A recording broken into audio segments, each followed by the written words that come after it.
हर हर महादेव।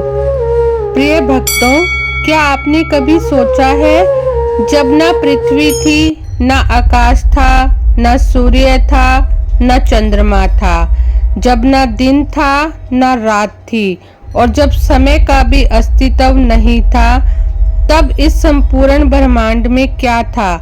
इस प्रश्न का उत्तर शिव पुराण हमें एक ऐसे रहस्य के द्वारा देता है जिसे जानकर मन श्रद्धा से भर उठता है।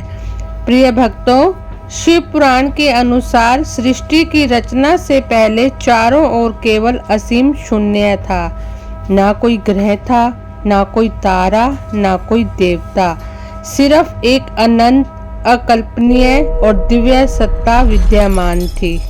वह सत्ता थी महादेव। भगवान शिव ना तो जन्म लेते हैं और ना ही उनका अंत होता है, इसलिए उन्हें आदिनाथ, महादेव और अनादि अनंत कहा जाता है।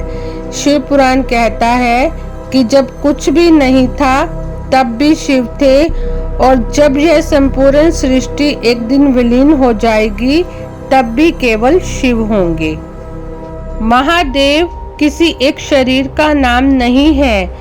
महादेव उस परम चेतना का नाम है जिससे संपूर्ण ब्रह्मांड उत्पन्न हुआ है। जब सृष्टि निर्माण का समय आया, तब भगवान शिव की दिव्य इच्छा से सर्जन की प्रक्रिया प्रारंभ हुई। उनकी शक्ति से ब्रह्मा प्रकट हुए, जिन्हें सृष्टि की रचना का कार्य मिला। उनकी शक्ति से विष्णु प्रकट हुए, जिन्हें सृष्टि के पालन का दायित्व मिला। लेकिन इन सब के मूल में जो शक्ति थी वह स्वयं महादेव थे। यही कारण है कि शिव को देवों का देव महादेव कहा जाता है। प्रिय भक्तों, शिव पुराण हमें यह सिखाता भी है कि जीवन में चाहे कितना भी अंधकार क्यों ना हो, हर अंधकार के पीछे एक दिव्य प्रकाश छुपा रहता है।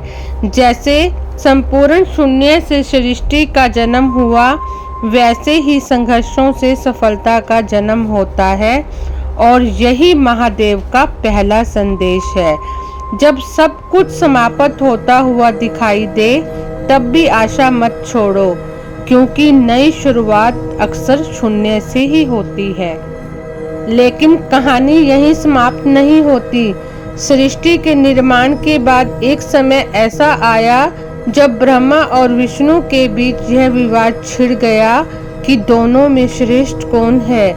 तब अचानक प्रकट हुआ एक ऐसा अनंत दिव्य स्तंभ जिसका ना आदि दिखाई देता था और ना ही अंत। वह क्या था और उसने दोनों देवताओं का अहंकार कैसे तोड़ा, इसी अद्भुत कथा को हम जानेंगे शिव पुराण के अगले अध्याय यानी दूसरे अध्याय में।